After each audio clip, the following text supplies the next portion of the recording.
Yeah, it is, isn't it? What have you got there? Wilbers suspension. Instructions. Read them. Okay, if I have to. And shockers. Big bolts for 2 shockers. 2. And then the springs and the oils and the tool for adjusting the springs.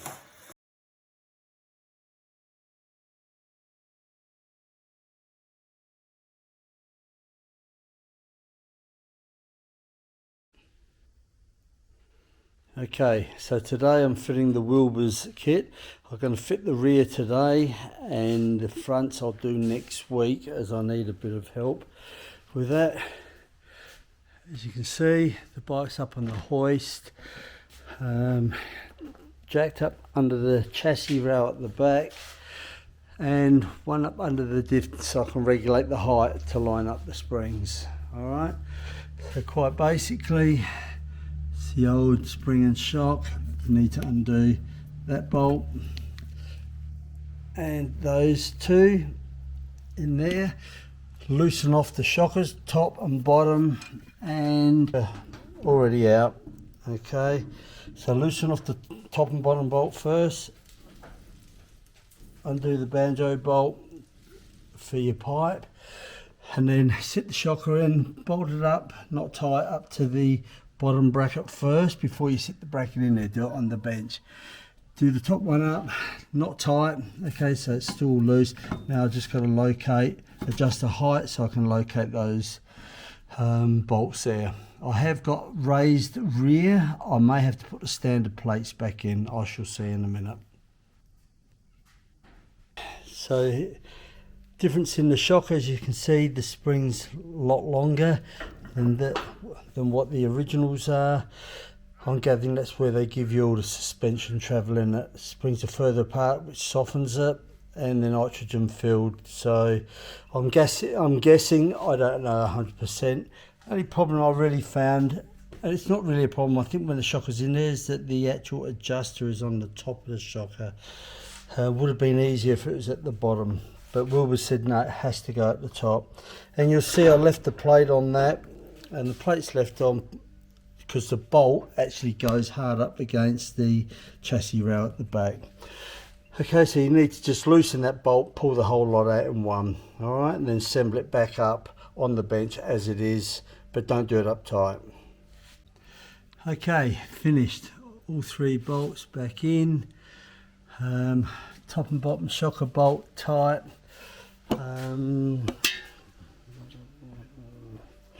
This side here, don't forget you've got to take the handbrake assembly off to get behind there, so those 2 bolts have to come out so you can access that bolt down in there. Okay, I use a medium thread locker, seems to do the trick quite well, and then tension them up to the correct tension in your book. Just check your own books. Okay, thank you. Okay, it's all in, all tensioned up. Those bolts there, by the way, on the mount is 41 to 45 pound. Now, it's the only problem I would have with these shockers, the adjuster. I've marked them so I know where it is. Probably the only thing is trying to get the tool on there. You can do it, but it's quite fiddly. Probably the only thing I've got an issue with. But outside that, all in, and this side all done. So now I just got to take those hydraulic lines out, pull them out the way, put the shock on. I've left it at the maximum height. It does give no clearance with the suspension hanging. You can see on that exhaust mount.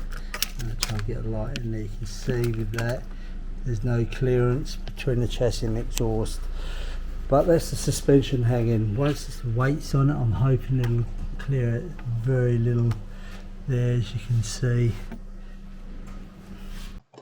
Just here you see where I've marked the springs. It's only for our own reference at a later stage if we need to adjust it. Of course, there's always something difficult to get at, and the most difficult thing on this is your rear damper adjustment.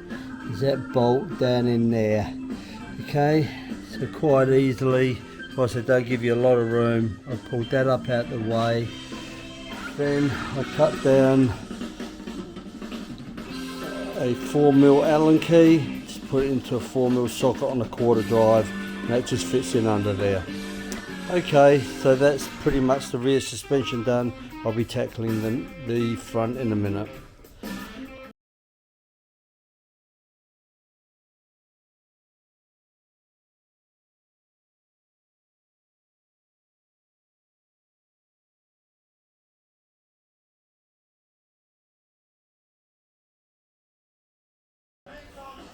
As you can see, I've got the seat off, I've got the tank off. Not necessary to take the tank off, you can actually do it without. This panel here, 2 screws on the side, then it just unhooks off underneath your boom box, just like such. Undo the plug, take that off, and it'll actually expose your fork clamps. Okay, so but I took the tank off because I've got 4 spark plugs, so I've got 2 inner ones there which are hard to get at. So that's my plan, and then while I've got it apart I'll be doing brake pads and I'll be doing a fluid flush, both brake fluid and clutch. Okay, so I've undone the calipers. What I've done is just put some protective sheets over the front radiator covers and hung the calipers over there, so they're out the way and protected. So yeah, just 2 bolts holding that on, slide it off and drop it over the top there, that's all. So it's out the way.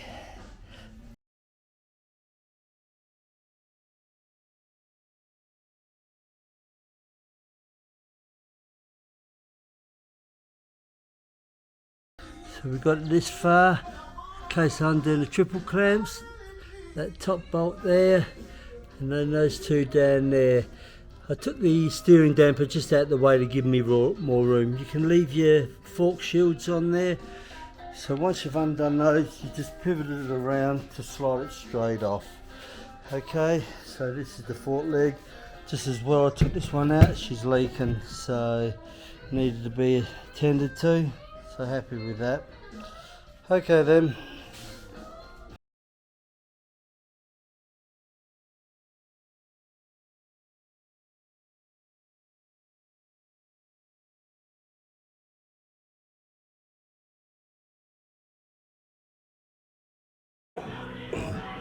Okay, I've got the front forks back. I opted to do the sills and bushes at the same time. When you have a look, you can see there's a reasonable amount of wear on those bushes. The guys that did it, because I don't have the tools to do it, so, and I don't have the strength either to set that up, but the guys that did it, I reckon the oil was really quite bad. So 53,000 Ks, you can't complain I suppose, but yeah, apparently you're supposed to do it every 20,000 Ks. Alright, so that's the job today, is to put these forks in. You'll see I taped up the front fender, keep it up out the way while I'm working on all that. Otherwise you've got the wire that operates through that front light. The wire will get stretched and inevitably be broken. So the trick is now is to measure that gap at the very top there, on the top of the triple tree. Once I've got them in, got to set that up even on both sides.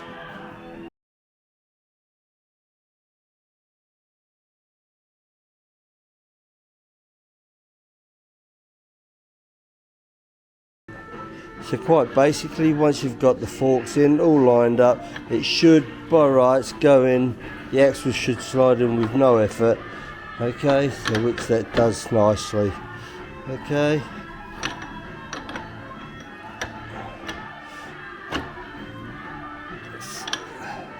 So then you should have your setup pretty right there. I found the triple clamp bottom bolts. I had to go over that and check the adjustment, check the tension multiple times. As they pull up, they change, so I just went over them until I got the correct tension. Okay, here I've replaced the front pads, flush the brake fluid and the spark plugs whilst the tank was off, so as not to damage anything. The footage of trying to get these rear brakes done was very fiddly, but the footage turned out blurry, so I'm just going to talk you through it. In this first bit, you see a spanner holding the disc on against the hub. It stops the disc from moving around while you're trying to pry the caliper off. You do have to get screwdrivers in to pry it off. That bolt in the middle of the screen is your bottom bolt. There's one on the top as well. This one is your handbrake. You'll need to take that off so you can pull the caliper back. Middle bolt there with the Torx bit is your pin locator. You just need to loosen that off. Don't take it out until you've actually got the caliper off. Once you've got the caliper off at this stage, then you can take the bolt right out and then the pads will fall out. Put new pads in, slip it in and reverse the order. Make sure you do all your tension settings and using thread locker where you're supposed to. If you're not competent or capable or think you may run into trouble doing it, get someone else to do it that can do it, because can result in an accident, which I don't need to tell you can result in death. Okay, thank you. Bye.